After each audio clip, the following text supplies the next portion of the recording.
abusiafo yɛbɛda twedi ampo Onyankopɔn ase sɛ wama na wɔtwe asan akɔ apro asan abeto yɛmbion kɔtɛ mu nyinara yɛne wo esua adusua bi a wato no di managing for the master till he comes anase yɛyɛ ahwɛsofo ɛde ama owura no kɔpem sɛ ɔbɛba saa na otwi mu yɛwɔ adusua a ɛtɔso miɛnsa atifi asɛm no ɔse ntosududu apam no na otwi mu mienu yɛne wɔyɛ adusua mako mienu ne di kan yɛhu sɛ yɛn so yɛyɛ Onyankopɔn abusua no ɛfa bi ɛna afei yɛbɛhu apam ahodoɔ a Onyankopɔn ɛne yɛn ayɛ sɛ ebi egina ankrankra so anase egina afa no so no yɛhu saa adusua no ɛma na twɛmu na saa na wotwi mu adusua no yɛ adusua bi a na kwasɛm ne sɛ wontimi anyi wo mfrim sanse ebinom sɛ type no krampo ehu hia ebinom sɛ ehu hia na sɛ ehu hia sɛn na yɛnyi no yɛyi a yɛmfa nkɔnyefa ensɛm bebree ɛwɔ saa adusua mu de broni bɛka sɛ ɛyɛ subject of controversy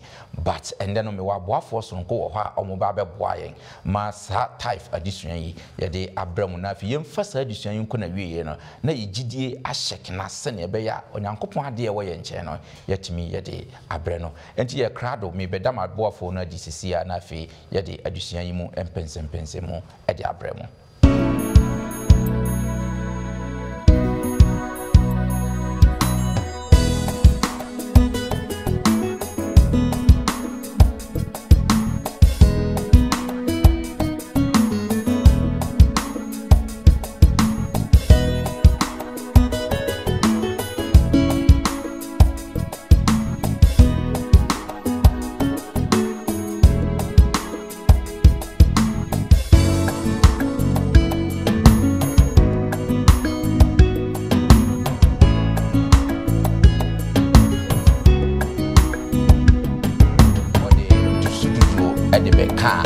apam no mehu sɛ ɛno so na ɛyɛ apam no afa no ne bia anobaya ɔde ama yɛ no ɛho no wɔkyerɛ sɛ yɛnsa mfa ɛmudu mu ɛma nie na adwuma titire ma no wɔsɛ yie wama na atwa me nsunu mu because wa kaida ɔde wo ɔtɔ ɔbɛtɔ na yɛ pounds na yɛ cedis na ɛyɛ any currency mo fa nkɔ yɛ adwuma no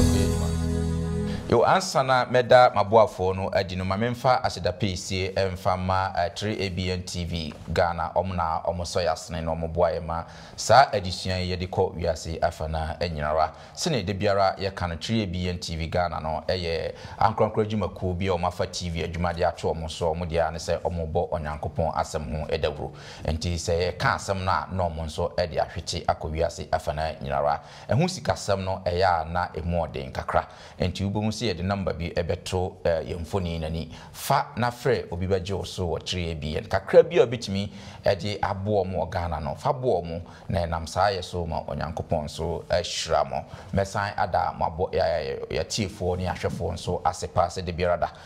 mode mafidie de to London Ghana memenda kwanwefo Sabbath school na feature semu empensempensem mu mabo afo no aye krado a ye de na hotwe adusua to so miensan ye de bremo ene yewo adom me wo Elder Kingsford Dua Boama eka me ho ewo hase Elder yamo akwaba great eda se eda yetun safre wo nden so watimi aba me ko manimu a na openi Samuel abebio nso na eti ehonom no openi sami yamo akwaba great eda se nenso ode odo abobo odomo me ko manimu a Elder Hansen Asamoah so na eti eto eno ho ano Elder Hans yamo akwaba great da se enenso mwatimi aba Onyankopɔn enhiramo abusiafo babia obia no ahobrase mu katwani na mema openi same emo empire emaye pamcho mu miemo empire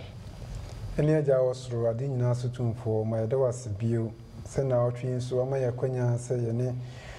asafo eni wiase mfana nyina beche o lesson 3 yesra se japa nyansa ndie eni ntiase nyina afiri wo fabidum ye ni ntimi wasemase ne mfama adofo no aka nyina ne nyina mfama brese ne fata wadunti amen great yedi kan ahwe yen adusua no the whole of this quarter ye hwe se ye rehwe so ama owura no kopem se obeba ye first lesson no ye hu se ye Onyankopɔn abusua ne efa bi ye hu ya hyede se wo ye ba wa abusua mu a won so wa hyede ne se obeti o maame no papa ya hyede edi kan ene se ye be yesuti ye ma Onyankopɔn emra se ne be ye ono so ne bo hye ebetimi nyame abamu ne abehu se onyankopon ene onipa ewa apam ne bi wo ho a agina afanu so ebi won so agina ofa baako so afanu ne se onyankopon beye ne de o expect se yenso ye be de ansa na nhira no yensa aka afa unilateral ananase de agina baako so se yempo ye boni kodrum pempen so den kurampo na nyankopon de obeye na famu de bi ni nsu etomaye awie ebomaye nyankonton ayisi a obi ahu ene ne ma nyina great enne no last week edition so be ka ekona wie ye no ode ntusududuo ede be ka apam no mehu se eno nso na eye apam no afanu ni bia na sa na wotwi mu ne e ba behwe ntusududuo na ankasa se ne mo ne be ya adwen aye controversy aye adwen mu kesene ne akristofo mu eno mu nya akristofo mu nsemebre na ekoso fa tithe yentua anase me yinfama anase yenye ne den ensembebre na otwi mu abusiafo se wutie ya menyi wa fidie no emfiri akra because adusua we no eye very very important pa ye be hwe tithe na ankasa na eno no den na afifiri hifa ne baaye na afifiri so be na ya mfama enya wo ya brabo so ensembebre wa adusua mu amaboafo no aye ekrado gre yen ka abosem no ye befa afiri Malakai enwoma no echi miensa yimu edu pamcho nkabosem no sedi enim da no Malakai nwoma tira ye miensa entichemu edu no osemu fa ntutuso dudu nyina mra adekura dan mu na aduane entina mefie na momfa ye nsomenhwe asafo awurade na osie se merimwie osoro mpoma memamu na merimhwie nsira memamu manu mroso ana amen amen say to sududu quotation very popular pana ya kan wa ha ye kwayanimu a ebeba mu na fe eno amu ne eba beyi na ye de aka ya nsem nyina ewa ye de discussions ni na great mama mention asese edie ban ene tithe ye kasa tithe a edie ene tithe efiri hefa ena fe ebaaye na bakosem kakra ene say tithe no den na fe na bakosem kakra ne say yo that's it say ye kasa tithe and say je nyina ye say ntutusududu sa and already no ye de be twi mu aka de tithe eye e de akere yen tithe no ene say achede a onyankopon e de ama yen say ye no ba ye dwuma ye ayi onyankopon dia adesua atwa mu ne hu se wiase nema ewo mu nyina ye onyankopon dia because he is the creator and odi ama ye se ye hwe so na onyankopon aton safre ye se de odi ama ye no ye mfamu nchichemu edu se ye ho ha emu edu ye mfamre no na afi ye mfanye onyankopon adwuma the tithe no 10% of our increase and I say ye no ba ya ye nya no emu nchichemu du no echemu ha emudu no ayi onyankopon dia na se aha aduokron yen dia eno ne tithe no na se ye beti ase yi a je se ye ko tweresem no na ye hwe Genesis chapter 14 verse 18 ni 20 ho Genesis 14 okay 18 to 20 ho ho oma abakosem bi kire Abraham emra ne wofase Lot no ti Sodom ose akobi ko so ema ye Lot se captive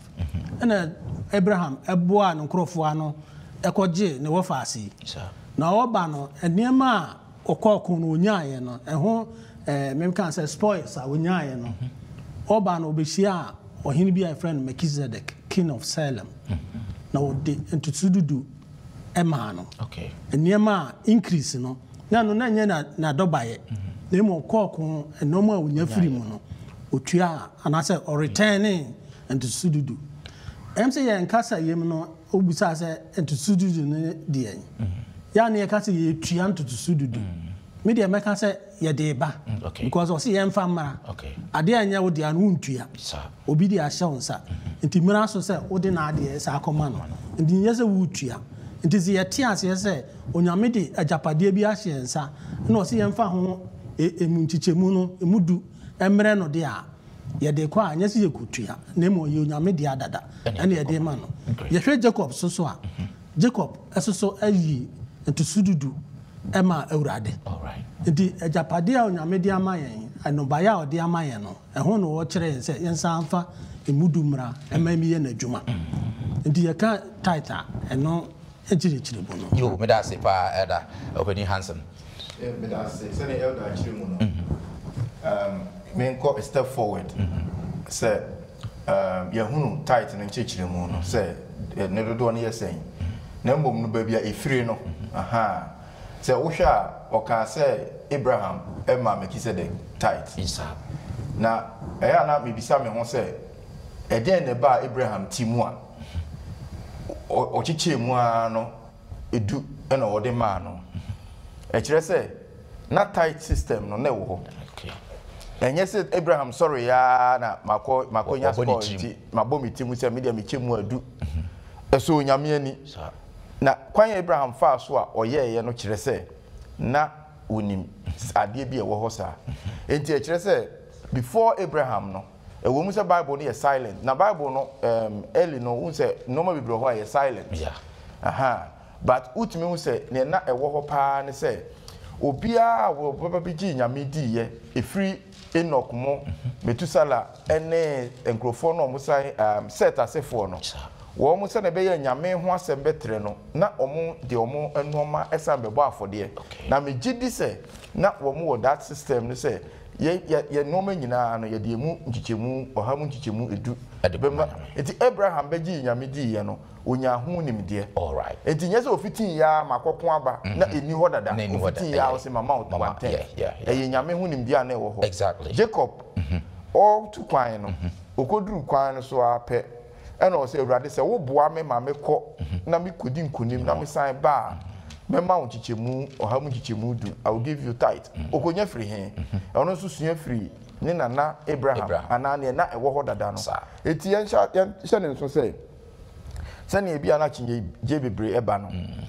tithe and sha se free Levi for no ho enti ye akoya nimu yi mesrɛ mo we de tithe na ye kanti ma me mfa we ento aso say no ma bebre wo ho a eyema onyame a odesi homa nipa yebedi nachi ansa kura Israel fo eba na Israel oyi Israel se wo man no eno wode sa nooma no edema wo mo de mrato ho se sa nooma we no ewo ho eye but me san de mrato ho because mo ye o man maso eden se ma anye ni se chinchina amamo a nti nye mra eda ho no na ye problem no ba de no wo ho dada nti example ye awade onyame bo awade awade ye pa ba Israel fo be ye wo man no ena ode imrato awade ho enti Israel fo free ho no awade da so wo ho tie da so ware ode homeda si ho Israel fo de ma wo mo no ode mrato homeda ho Israel fo free ho no homeda da so wo ho enti so dudu wo ho ena Israel fo ba no ode ma wo mo se be boa wo mo ne o masofo ne nadwuma Israel fo free ho no me nka se o mo free ho se o ma ba o mo free ho in terms of theocracy no Edaso wo ho but emre wo ho no bi na ebia na eye for Israel for but yen no so the principle no edaso wo ho it's hard and person me baby free any baby ode abibru sabri yo me da say opening hands me da say fa me da mo say eda se na mwasi acheche mu no wo say ye kan enkabo ye nkabo sem no momfa ntusudu nyina mra adekura edem ho no the next thing na me pese me hu ne say adekura dem no eno ne hen saade we nso ye very controversial pa say me ankasa metimi afa ma dekura dem na asa dekura dem no eno ne eje ben ye be kire mu sei ehin no pese de type no ko se ye he adekura edem a mi ene wa wutie mi nyina no yinim pefe se ye kan adekura dem a eye onyankopon efie a ene onyame asori fie na nhihye mu no se de asori bia ewo ne nhihye no se wo ba memne da kwanwefo nhihye mu na yewo team of treasury a omo department omo ewo ho omo yedi sika nyina eba ema omo ehweso na onyame kasa adekura dem no during olden days na se Israel for ebre no omo ekwase mo mfa modwiane eni mo abakane ne bibia no emra ifie ho aye onyankopon asori fie na ye won hihye se ye wo treasure department ntino odi eba yini nyina no ye de ko treasure efo no ho na ɔmo nso ayɛ ntutuye biara wɔsɛ ɔmo ɛyɛ efisɛ yasɔre memne da kwanfo asɔre ɛnyɛ one man church nti no ebeduru treasurefoɔ no ntamu a na so ɔmo nsɛm a ɔmo nso wɔ nhyehyɛ biara wɔsɛ ɔmo yɛ ɛfa ho na ɔmo nso ɛde kɔ bia wɔsɛ ɔmo de kɔ ɛyɛ conference ɛnam sɛ ɛnyɛ one man church na asɔre sɔfoɔ no abɛfa ne nyinaa yɛ sɛ me na sika ne nyinaa wɔ me nti no mehwɛ so no ma kyekyɛ mu ayɛ bibia no yɛni a no ɔmo ewie bibia no de kɔ conference a conference nso akyekyɛ mu na ɛhɔ na ɔmo bɛboa ame yɛhu baabi a wɔsɛ yɛde sika no ebia ɛkɔ ne dwumadi a wɔsɛ ebia ɛkɔdie nti yɛka de kora da mu a ɛyɛ nyame efi ɛma yɛya memne da kɔnfo. Great. Me da say pa very simple. Great. I mean, opening hands so. Near send your opening chire. Yemfa quotation be and support to send you nyame or Kano Deuteronomy chapter 12 verse 5. That's right. Or say, but you shall seek the place where the Lord your God chooses out of all your tribes to put his name for his dwelling place. That's right. And there you shall go. That's right. Number 6 in Kahuna. There you shall take your burnt offerings, your sacrifices, your tithes, the heave offerings of your hand, your vowed offerings, your free will offerings, and the firstborn of your heads and flocks. Yes. Meaning say, yeah, wait me I can clean intent Clean say verse 5 no Deuteronomy 12 verse 5 and 6 no say Nemo mfaako a obeyi mu musuakuo nyinaa mu sɛ ɔde ne din bɛto na watena no na monhwɛ na ɛhɔ na monkura nsia no se na ɛhɔ na momfa mo hyeɛ afɔdeɛ ne mo kum afɔdeɛ ne mo ntotoso dudu ne mo nsɛm masɔɔ adeɛ ne mo bɔhyɛ adeɛ ne mo ayamye afɔdeɛ ne mo anantwie ne mo nnwan makan nkro. Okay, me that say. Great. The first principle is say you don't choose. You don't choose. And you wo pese hana me pese me deko. E you nyame ni nyame a choose. Okay. Ena okse wo mo say me nyame no me choose baby say mo mfa nko. All right. The number 1 no. Number 2, na ya bisa ye mo say ene nyame ye mbere so choose he. The moment a wabeje nyankopon adi na senia yasafu yi memfa 7-day Adventist nye example yasafu yi hyehyɛ yete no local church no a yebo wo sutu mu no ɛhɔ na by every principle no onyame ahyɛ sɛ wo ɛhɔ ɛna ɛyɛ wo place enti wafɔdeɛ ubi bia no ɛhɔ ɛna sɛ sɛ ɛkɔ na ɛba sɛ ewie ni nyinaa then esan sɛ yasafu no wɔ nhyehyɛ sɛ ne opani kan yɛ no nhyehyɛ no ne sɛ tight no sɛ ne tete no na ɔde ma asɔfoɔ ne lewifoɔ no ɛde yɛ nyamesɛm kan adwuma no saa principle no da so wɔ hɔ sɛ yɛn nso yɛ de yɛ asɔfoɔ no ɛne yɛ adwuma enti nya asɔfoɔ nko a adwuma bi a ɛbɛma asɛm patre no akɔ wiase nyinaa no ɛsɛ ɛkɔ ɛne na kyerɛ sɛ wo local church no ɔntumi nyɛ saa adwuma no ɛfiri sɛ ɛyɛ biaya a onyame chusu na ochusu a ɔde ma yɛn sɛ yɛbɛtumi a distribute ne fairly yɛbɛtumi fair distribution na adwuma no obiara nsa aka bi ɛno nti na asafo no so ayɛ no in conference and unions and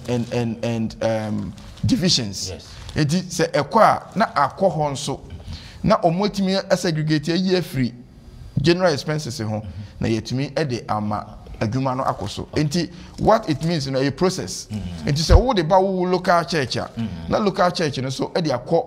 conference but your store house no dey a local church but sɛ ne enti akɔ conference no say for fair distribution because local church no o ka sɛ wo de ya enye yie ɛno nti ɛna ɔmo ye ne saa no na ama obi anso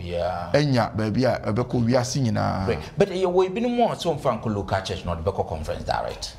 me mfa nko local church me mpese me de me type no bɛkɔ local church me de kɔ conference direct say if local church bɛkɔ conference the same and I say home so yeah because if you local church na kɔ conference I mean my local church treasure for na dwuma ILS me mfa nko conference direct mame opening ka wo ba mu ana ka me ba mame kan simple no opening room all right adofo wo say yeah how are you when we begin to question nhyehyeye because onyame won nhyehyeye bibia wasase so onyame ye bia no say ye pe question and kibetime bi say nyame adenti a ubo odua na uye dua se ne wo ye no na wanye ne different adenti a ubo nipa na wo ye ne se ne wo ye no kai wo question but a principle of God why ti so onyame ye nhyehyeye to ho a ye haw ne nyina ne say ye pe say ye bu onyame nhyehyeye so na ye de no be justify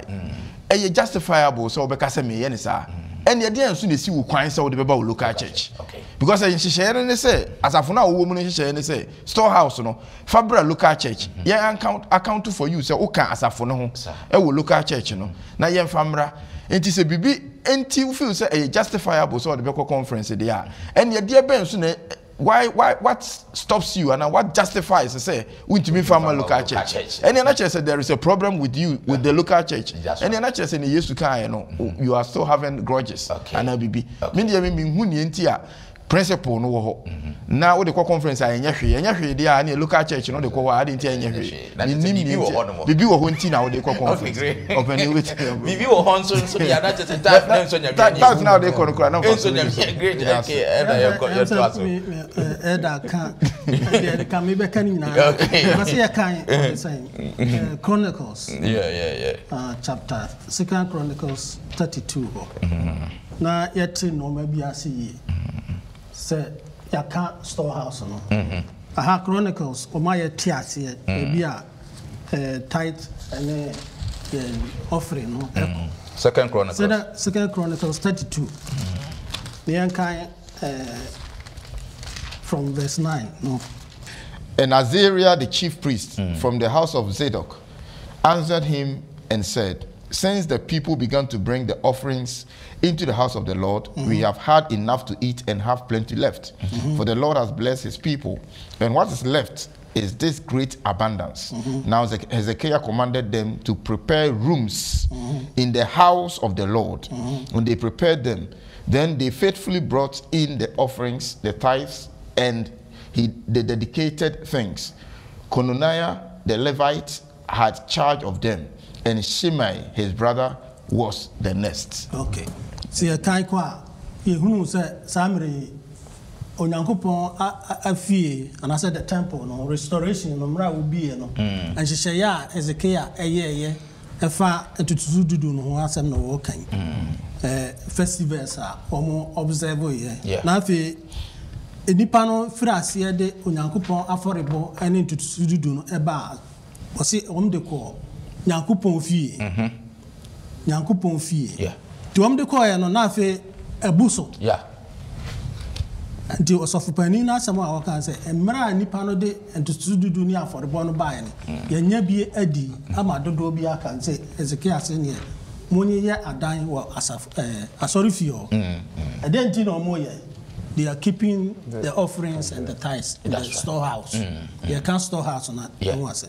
no say ne obobo empanifu a omohwe saa no mana no se de ba ya asafo mu a ye wo local church eno ne ya asafo me masafo landing Ghana. This is the house of the Lord. And your conference. Conference is an administrative center. That's right. Inti sa me de mento susu dudu eba. Me de ba me local church. Okay. Na me de ba me local church a. And I'm saying Shisheye 7-day Adventist church. You want Shisheye. Na enye local church pastor no nko enye one man church. Yes. Enko na was to dudu no ye de hwe ema adwuma a wo ye no. Ewiase nyina. It was here they call administrative center. Okay. It the Kodru conference. Conference so at the Biko Union. Union biso at the Biako general conference. Ako division, ako general conference. That money no as a recycle as a ba.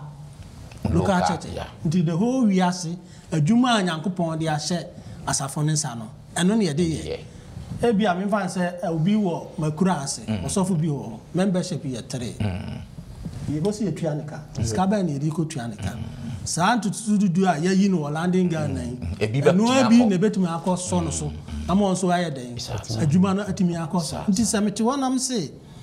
me fam into do emma the local church. Me dey call bi a conference. Me dey call union. Me dey call general conference. And let's say there's something. How they did now they call. That is the question I was say ye bi say. Wahu bibi wa ha. bibi wo ha how unti a untimi voice ya but most of the time no nipa be yes no majority of them na bia oni asafo no anya or the same wantwi e bia asafo mpanifo oni omu ingri oni sofo ingri oni we ingri to was enti anya ho na was ba local church na local church continue what treasurers this is mpanifo no so aye ho adwuma na dia was conference no yenim se title no dia nya local church sika ya de hwa asofo na so kwa kodi go yo em se ma church mu pa ya abusafo ye hwe into suru apama onyankopon ne ewo no na maboafo no boa ma sisi ye hu storehouse no local church na ewo ho no fa into suru fa ko ho no. Great. Ye hwe another issue so e wa say type no ye hwe ne purpose ne say ye sha dikodie benti na nyankopon e de type no esi ho e ma yen me da say medican e kan say type na sha see em free Israel for so e sha see way before there was a Levitical system. Okay. Enti onyame so ade bia eye na eye ma no or the ofa e de fa Israel for no e kire wo mu e ma ne boa wo mu nti medikan aka awade homeda ntotoso dudu any health laws niane a ho tie a yedie ni nyina anhya se free Israel for so but ofa de ma wo mu free say o mu ye ne man nti ne purpose no ebeduru Israel for no so no e na o kire a purpose first purpose and say in Leviticus chapter 27 verse 30. Verse 30 no. Leviticus. Eti adunun son enchichemu aduasa no. Amayen the first purpose of giving or returning the tithe. But you obetimi akantwi no. Mmayenti onyame asem Leviticus 27 verse 30. Asina asase no so aduane ntutuso dudu a efri asase so adua die ne nnua so aba no mu nyina ye awurade dia eye kronkron ma awurade. Good. It is the first purpose of say ye return tithe and say ade bia e free ne nyame amaya hoden amaye de ayo enya no emu nchichemu edu eye kronkron ema awurade. The first purpose and say first of all eye kronkron ntia. That is number 1. Okay. Number 2, ewo Numbers. Yahweh Numbers 18, 21 and 24. Yeah. Numbers 18, 21 and 24. Na Levi for no die, won sum a wosum no, won sum a wosum wo ahia ntumada no mu no nti. Hwe me de Israel for mu ntutuso dudu nyina mama won se apagade. Good. Na for 24 ne kan. 24 no so say na Israel for ntutuso dudu a wo mema so ye maso ade ma awurade. Me de mama Levi for no se apagade. Enu nti na maka no won ho se orinya apagade biara Israel no. Amen. Enti Levi for no adwuma na ene sen omo ne asofo no omo ne deacons no na omo ne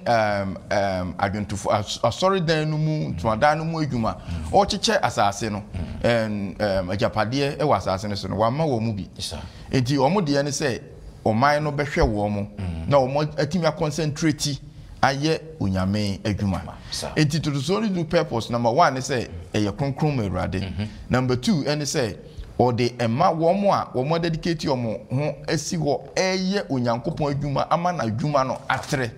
the principle no ntina aha na obi be say ene ya sofo yi omo ye Levifo ana ye adwuma conference adwuma ye fo ne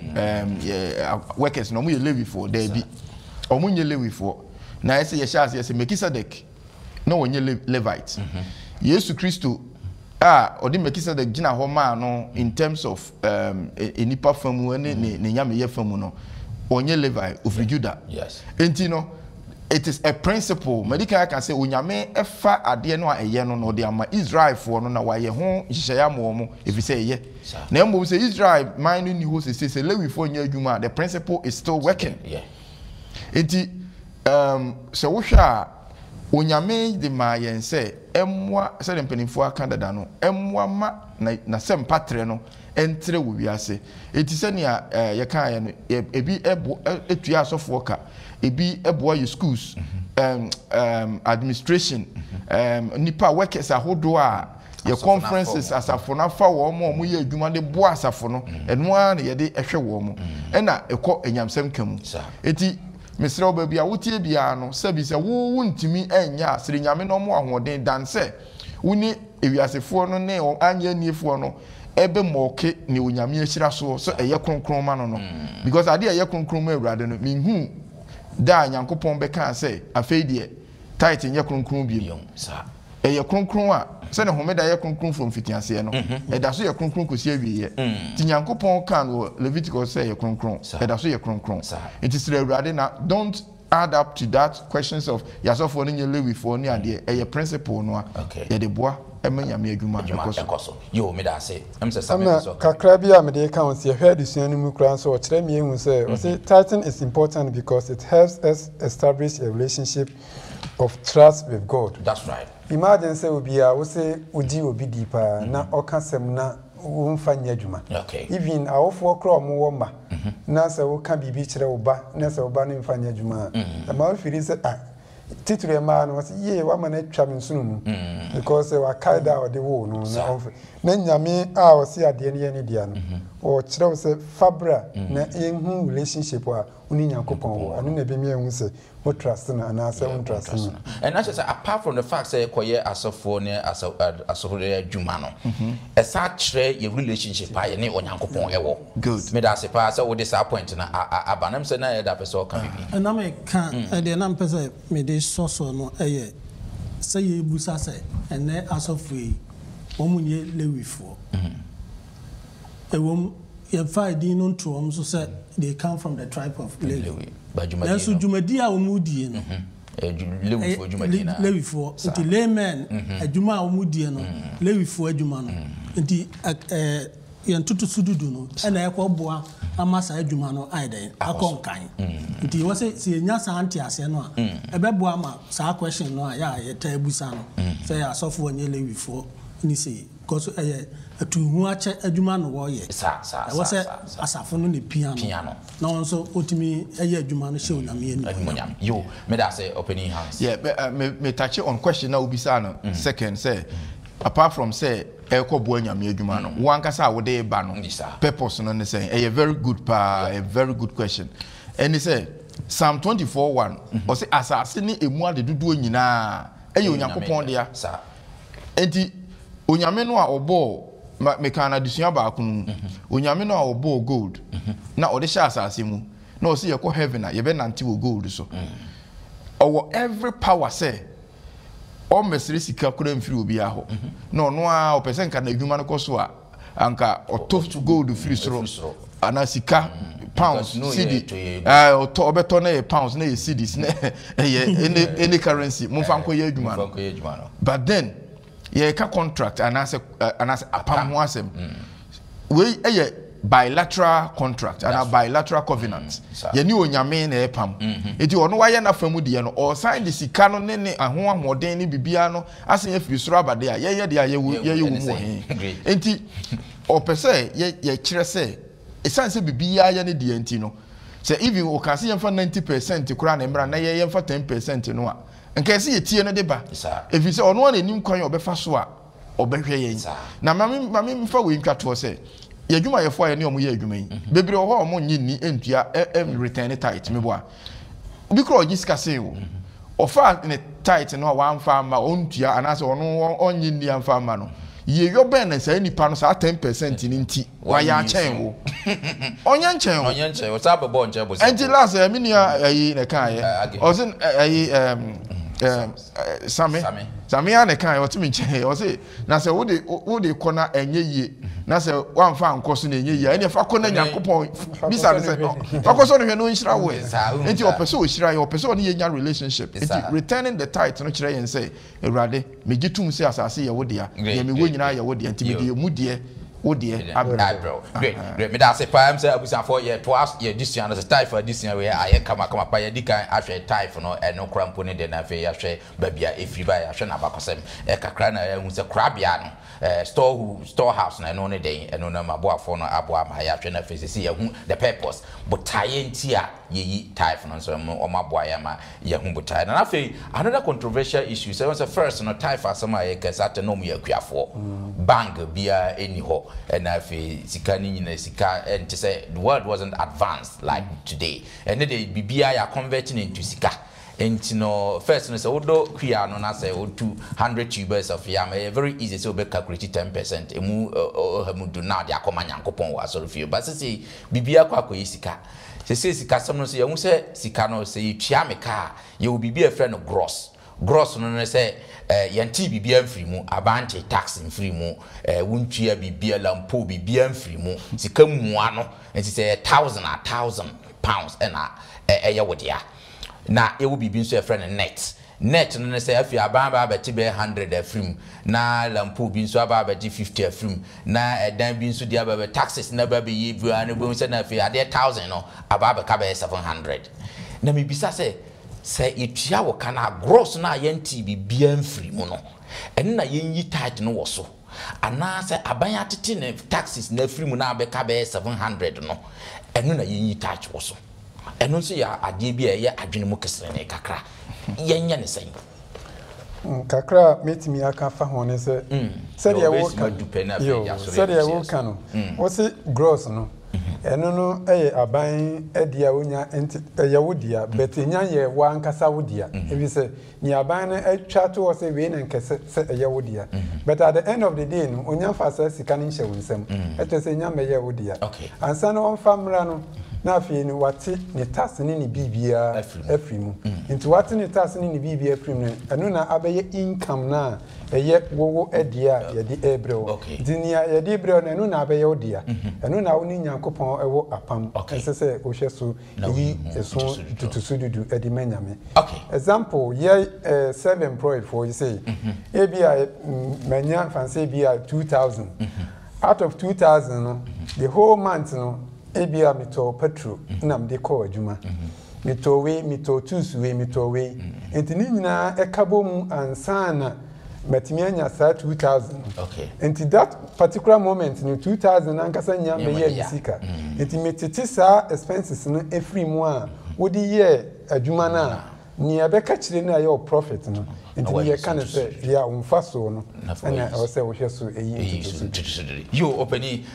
wache na adwen wo ho no ye nko because am say chosem no na omocho no banga sim bia ni munti wa amfa gross ni net bia amba chosem yeah chosem amfa gross ene net ama sa but ye ntwe ya adwen ko bibi so mra me adisuan no me hwe bi si ma adwen nzi ye hwe tetefo no a ye nyina gi tum se no of the no baye a omanya free asase no so na eba the question na me busa me no say ansa na omunya no baye no was there any input omu ye bibia ansa na no baye no ba na no baye no omu ko tena ase ko sisin se mito Sophie teku mito Hama say mito eduaba say omu nyesa nti gross and omo de eba ehwe asafo yimu a ba bia obeko bia no majority anasa asafo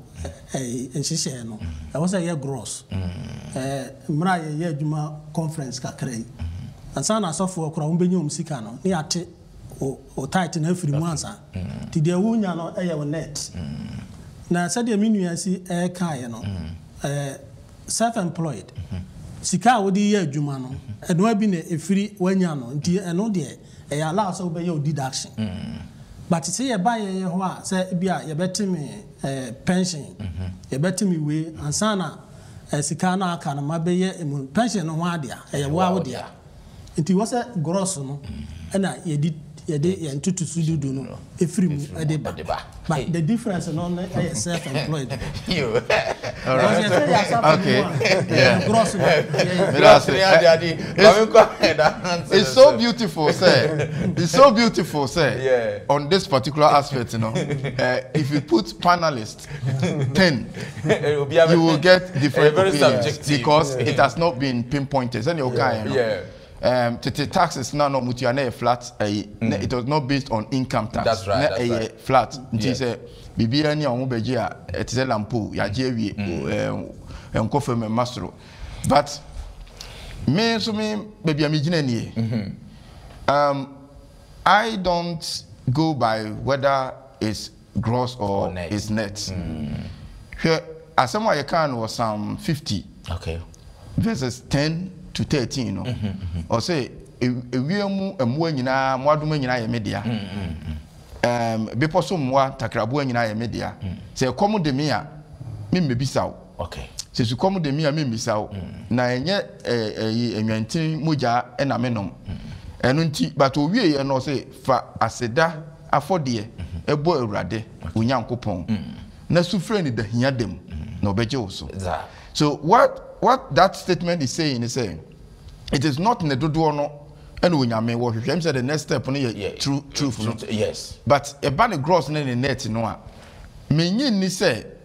so far as the church or the Bible itself no has not pinpointed because Bible no na ye ni sa tax on source system no. Eti ne ogidi say all tin wo net so no. That is what you believe. Most of the Adventist members, you know, believe say on gross. Most people.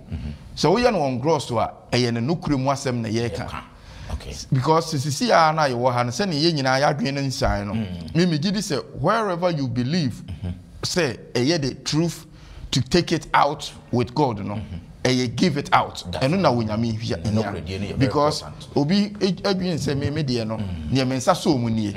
e ba ye nyina ya titi nyina me hwem accounts mu a ne bosumi bia ebanie enti sa so na me gina na me mem onyame bi na obi nso e kire say da bi tax no enye part of the enti no be ye no gross a na be ma the true reflection me nyini say you that guideline no biblically, but you take it from principle. Send your penika. But in every principle, no, it's all about your relationship. This is on gross. That's still now gross. No, also we gross. So still, no cream. And I say, we only obisa yaka. When you mention, and no matter more when you inshirano, would it? What boy go now? We gross and fast when so. And I will net. Na say ne ade wo ho no so onye ne no kurum se ne Yankopon Yesu Kristo kan no a stick to what the Holy Spirit impresses on you and me give you I'm say mama nkosa me so na me nsambra elders na me share the last one and fast so elder Hansen adwin me ne elder Kingsford so adwin one way or the other. That's right. But me problem am one say in case ekoye gross na say ka say yeti pension later after fancy net in na yeti pension no nyina no ti wo dey free gross no a imagine say wunyini edu 65 or 70 near do wo pension so ayi ma wa obi nso adwen be ne say odi ka tia ho gross no time no this atam ya sama me pension is the minimum time community enyim dream enti eye be dicey enti minim say da wo kakra be kansa na ma move up for the next question I reflect on.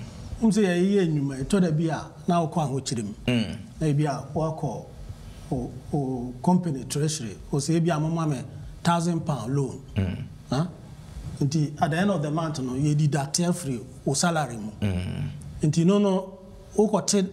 ya sana o sika no be ba ho no ya tisika na free mu. Nti mfa say bia e ma 2,000. Mfa say e ma 1,000. Wa ko 1,000 free wa di dada. Nti ya see ya tete on kakra musum bia be 200. Ya ko te free so nti at the end of the day no month no o salary no ba na bia usika na ka 200. There was only 1,000 when you 200. The moody na wo betu title. What the title no be return title. 200 no amisa kan ye no anase kese na KNT bibia mfiri mo just yemfa na yenwene ho because say your gross already no you paid everything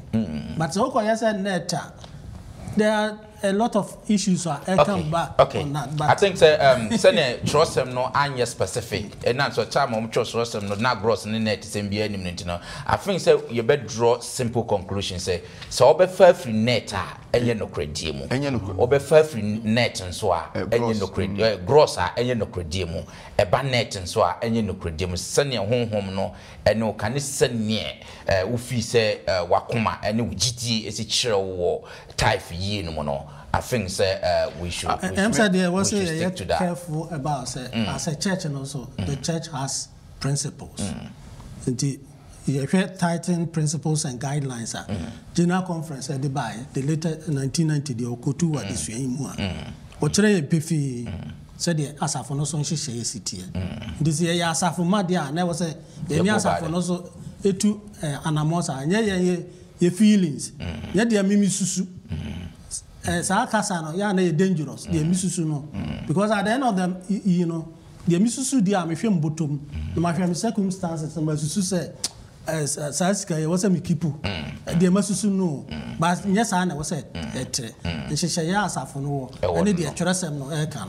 eno na wasa ye nyina ye so na boa ye okay fantastic I think say sa gross net we there it has been a subject of controversy asafo no mu and I know say even asat now regardless of general conference and share no people still have their opinion about the fact say they believe say the ohunu one account or the ohunu bank no and now be so into so they won't huni die on you into so but no credit no very very important sene na ina ye can one last thing I'm saying this also why a faithful giver and na say ye ka say the oye honest giver odi nokre e won nto so duro dumu a no odi ba kese no ono na odi nokre and na say faithful giver no ono ne hwan ebe ka say we honest and faithful giver and na say kasa na nti ase ne say na fi yem fan so sem say mre na chia kakra se ye ka say faithful giver na say honest giver ni credini a ono ne nia bibia oye no oye efri akoma mu ehun se enye hunamani adie ene oye na emom no wa base on Nyankopon asem eso na odi eye nia oye bia great all right ti say ye hwe nia odi amaye ya faithful giver no eye nia oti onyame command no ase ye nkai bosem ne say mumfa tutu so dudu ene maso afode nyina emra adekura dem mu na aduane ntena me fie na mumfa we nso benhwe asafo awurade ena wose enti it's obeying the command of God. Now faithful giver no number one also we hear amount no say ye kan no the 10th no na make us say determining what it is no enye ne kese say me ye no kese ma no ye the faithfulness na wom say ampa ne minya ye ne 10th na me dia be I feel so it should be taken to the storehouse. That's right. Now so you faithful giver say e ko ne fie I feel it should na eba fia na ye yenso ya ye say ye ba ha na yenso ya mfa anko ba bia the right place now we treasurer and asafo local church now say you conference now we me withhold tight e we your local church are wrong. You are not a faithful giver as a church. That's right. I feel honoring God with the first part of our income say ye kan no eba ye ni kan nyi nyame de no na fe yemfa ne aka yemhwe ne nyame obeye yen eti ebe use no for the right purposes say ne ye kan no na ne nyina kire no na ye hunu say emfa ho ne ahokire onyame say obehwe yen enti faithful giver ne obi a ote say oba kunafo no a Yesu Kristo ehu no na ne aka no nyina wode ma awurade na se nka Nyankopon beka say yemfa ne nyina emra na ono a enhwe mu nyibi ma yen so anka beka say we odi osi yemfa yenchemu dunia mfa ba komra enkono no eno so bi na yensan yebetua next addition yebehu ne yede beye iti misre say adofo no let's be faithful givers rather than being very very stringent on calculations. That's right. It's not about calculations. It's about being faithful. Yes. So honhom no wo so a easy anything na easy ma obi say utimi eyi no on gross if you say eyi nyame obi kura wo ha oyi bro 10 no obi wo ha ye oji nyame di ntino o yi second tight a obi kura yi be 50% of the income e de boas afo no senia edikam fo ne ye no great madam ase agilifo madam ase sene type addition na akona akoye pa ya hu type no be ne adekra ye na afi nso ba bi free ba ye na afi nso no adekra da mu ba bi ayemfa nko na afi ye hu ne botaye pote na afi ye hu sene ejiji esi ye no no kreji na ehia pa nti type no na wanhu bibia krampo no nim se type no enya wodia de yo se wo de she wotrim no enti yenje fans wo type se ne obi ba oyi na ode ama se bo akire ma me na ubu akire ma na se akoi wa yo na je se na oyi na echiche no back pocket na je se hu se ode na type ko na hu se enya wodia eye nyankopon dia na ye de bre no enti kasa kra ya ye kasa mi kotua type no yenja ka ye de onyankopon ade na esa ade kobre o ye sa ade koma no ukoji obi ade na obi na ade fm na sa ade koma na ye nye hu dwai ye nje hu fans obi ade na sa ade kobre ye mfa sa adwene enche tim na nyankopon ade a wa ya man no na we krampo de nye se de kokwa wo sa promising shira e ka ho se wo de ma ade sa ade bre me a me shira wa ma che se wonya ba bi krampo a wo de shira na be den e be guntim agiri fo me mo bi na ada wo se type atwam wo de ma juufo anaate wo de ma nkofo bi da bi type no principle no edaso wo ho aye nyina e wo se edi so onyankopon insha next week no afode no nso e ka ho on say tithe and offering no enso ye beba abehwe ho asem no so saa sen ye nyim fa be offering wayi tithe no same pa na me nsam fa be offering eno so chale ebe wad anti mpam next week nso yeto nsafre mo mo ntra na mo mbra na ye mwebu abusiafo na ye ntimintie no ase onyankopon enhira mo ba bia mo bia katewani na mema Kingsford enhira so mai